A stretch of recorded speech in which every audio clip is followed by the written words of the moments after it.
Hello folks and welcome to this, I would say, promised video. I promised last year that I would have found the time to uh, tell you a little bit the story and the background behind the my YouTube channel.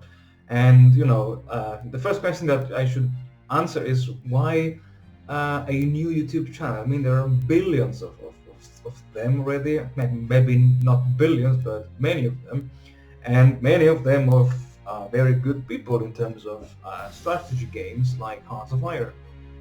Just think at Feedback Gaming, Tommy and Mark Antonio for Hearts of Iron 3. And well, originally the idea behind opening a new YouTube channel started really for fun. Uh, I even watched sometimes my old videos and I was like, oh my god, why did I do it? But still, and yeah, it was really just for fun. And then at the, let's say, the gaming part appeared. The the history of gaming concerning myself started many years ago. I would say when I received, I remember that the very first computer with Windows XP on it, and I loved playing Minefield back at the time, and all those easy games, and also chess. I really enjoyed playing chess against the let's say artificial intelligence of the time. And when, let's say, computers evolved, I started playing with the good old Lego Racer. And I remember, yeah, I was going to the elementary school, and from time to time also my mom was playing with me. That was really awesome to do. And then I moved on to Lego Racer 2, and I played that game quite a while, really. It was really the game of my childhood. And then I remember one day I was in the junior school. Italian is called the Scuola Media. When I was visiting a friend of mine, and this friend of mine introduced me to Call of Duty. Since I was young, I've always been a huge fan of destroying things, of blowing things up, of explosions, fire, and stuff like that. And when I first played Call of Duty, I was like, oh my god. The first Call of Duty, I mean, it was 2003, I will never forget that. I was like, oh my, it's so amazing. I mean, back at the time, we didn't have all the graphics that we have today. And for me, it was really just fascinating, to go around with a gun and shoot Germans, And from Call of Duty, then I started playing the Call of Duty United Offensive. Then I even bought Call of Duty 2. And I just kept playing online and single player campaign with mods. And it was while I was playing those, basically Call of Duty 1, the expansion, United Offensive, and Call of Duty 2, that I started to ask myself, but why in those games do we always have to kill Germans?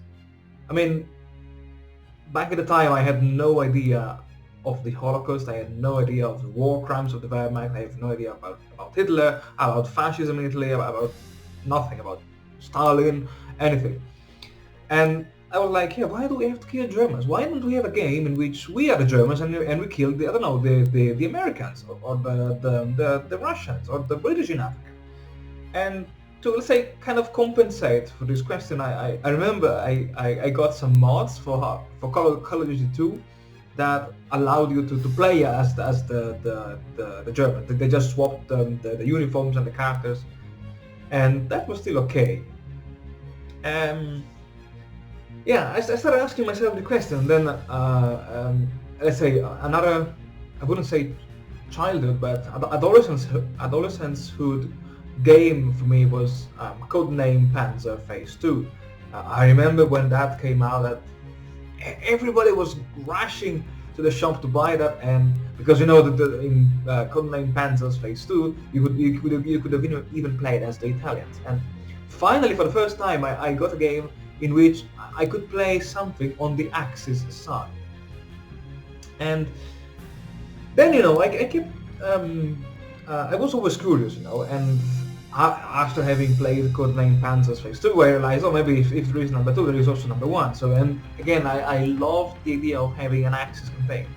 And it was, um, yeah, during when I was playing those games that I kept asking myself, what went wrong for the Germans? Why are we playing until Stalingrad in Panzer's phase one, and then why do we have to kick the Germans out?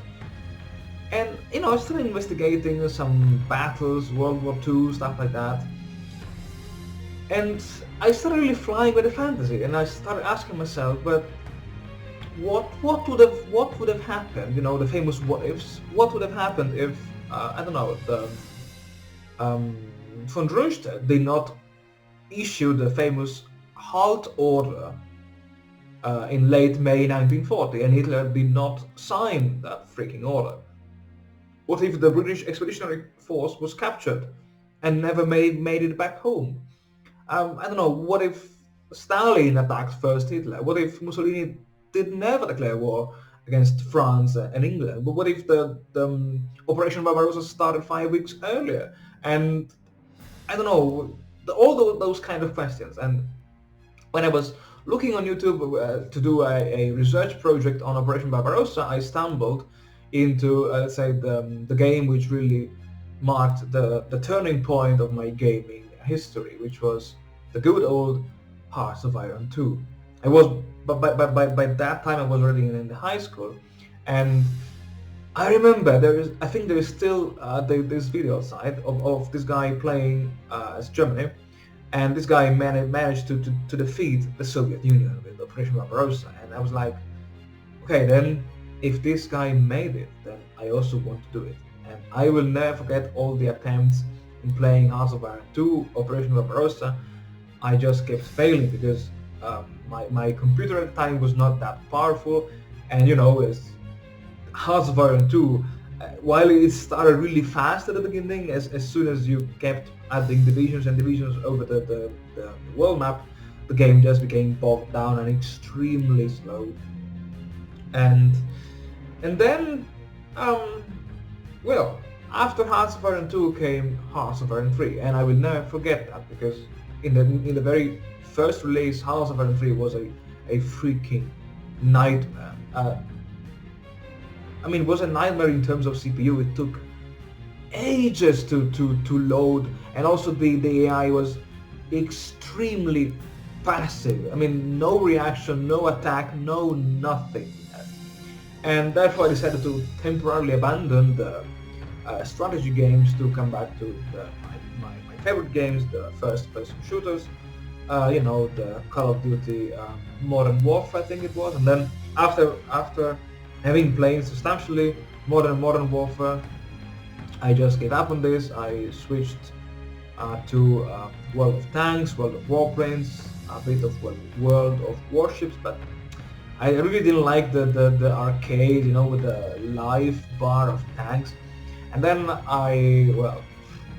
also some other simulators like IL-2 Stavovik 1946, IL-2 Cliffs of Dover, which I could never run on my PC because my PC at the time was just crap, And then War Thunder, when I discovered War Thunder, I was like, oh cool, this is finally a game in which I can play bombers, because I also like those, those large twin 4-engine bombers which just destroy everything on the ground.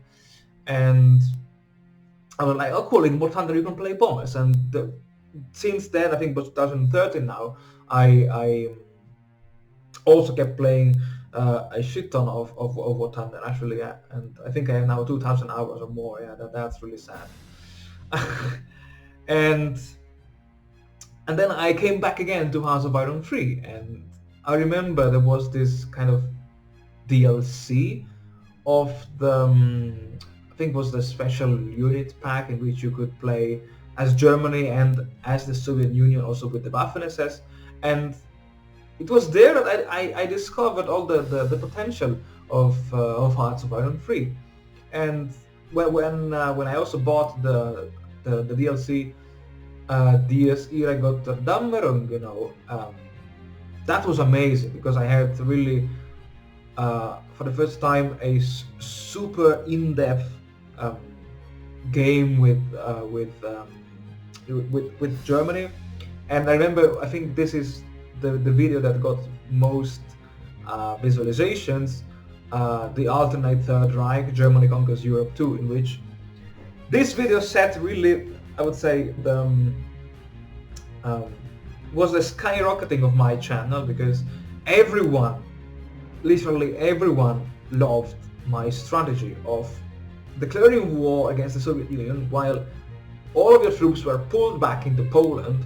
And I remember I let the Soviet AI conquer basically the whole of Poland, and then I just strapped I would say, 3/4 of the Red Army into Poland, and I have annihilated that in a huge pocket, and everyone loved it. And having seen that, yeah, this was a new strategy, a crazy strategy, since then I just kept playing Hearts of Iron 3. And again, another turning point for me was at the discovery of the Black Ice mod. When I found out the amazing team behind the Black Ice mod, and when I sadly discovered that the Paradox team abandoned Hearts of Iron 3, I was like, wow, these guys are amazing. They are volunteer, they are doing this in their spare time, and their job is amazing. Because honestly, if I'm playing Hearts of Iron 3 with the Black Ice mod still today, is only thanks to those people, to Panzeru, to Maverick, to Marneman, and now to the Dasgleich 89, I think, and to Omashgad, who are just really lovely. They're really amazing people. I really love their job. I love what they're doing. And in Hearts of Iron 3 with the Black Ice mod, I started also doing my series, always with Italy, with Japan, with the Soviet Union, with Germany, and more Germany. And it was, yeah, back then that I also started to mod the Black Ice mod of Hearts of Iron 3 by creating those insane historical order of battles, because I was really, and I'm really a fetishist in terms of order of battle. For me, an historical order of battle really has to contain those divisions, those commanders, those regiments which were historically part of that unit in that specific period of time. For me, and this is also what I didn't like about let's say the naming system of Hearts of Iron 3, because when I was trying to reorganize, for instance, my German army back at the time, I was always frustrated, let's say, every time to rewrite the second corps into the second with Roman numbers and Armeekorps, like in the real German. And since then I started modding the historical order of battles and stuff like that. And then Hearts of Iron 4 came, and well, I guess you all know my recent videos. I started playing Hearts of Iron 4 as an achievement hunter, and then I discovered the Black Ice mod. But honestly, at the beginning, okay, it was a new mod, really with a lot of potential, but still for me was kind of incomplete. And then, just out of curiosity, I was looking for historical mods in Hearts of Iron 4, and I stumbled into the Total War mod, which is, again, if you are really fetishist, obsessed with historical accuracy, you really have to try that mod. Because again, it's really fantastic. It's amazing. It's like, for me, it's like the Black Ice in Hearts of Iron 3. And well, yeah, that's all basically. That's my gaming history. And concerning a bit of my background, the reason why I was always curious to understand why the Germans lost in the Second World War after the huge conquest, I think was because of my background. I was grown up in the Italian countryside next to the Alps, the French Alps, and in the countryside there was no time for playing football. I was always investigating, looking and searching and digging and playing with the animals, with the ground, with the insects, and stuff like that. And I think that being grown up in the countryside really made a huge challenge for me, a huge change in me, because I think if I'm now the person that I am, doing the PhD in one of the most famous HIV-1 research labs in Germany, I think it's thanks to my curiosity and thanks to my unique background that I received. And well, that's all, guys. I hope you appreciated this effort that I did to explain why I wanted to have my own channel. And again, just don't be afraid and don't be scared if, you know, one day I will upload strange videos, or if maybe I will stop uploading videos for quite some time, because now I'm really in the last, I would say, last month of the PhD. It's really an important period of life. It's a period of important decisions, and of course, as you understand, you know,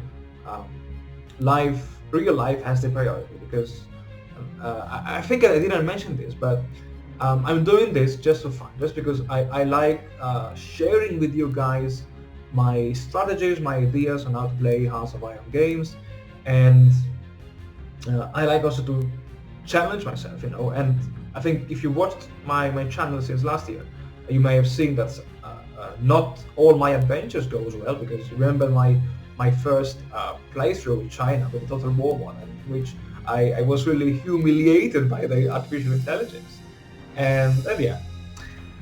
Well, thank you very much for watching, guys, and I hope you enjoyed, and I hope you will still watch my channel. Remember to like the videos if you like them, and share them, just to, you know, keep my channel alive. And thanks a lot to basically all of you guys who kept, let's say, who motivates me to share with you my crazy ideas in Hearts of Iron. Take care, and hopefully see you all very, very soon once again.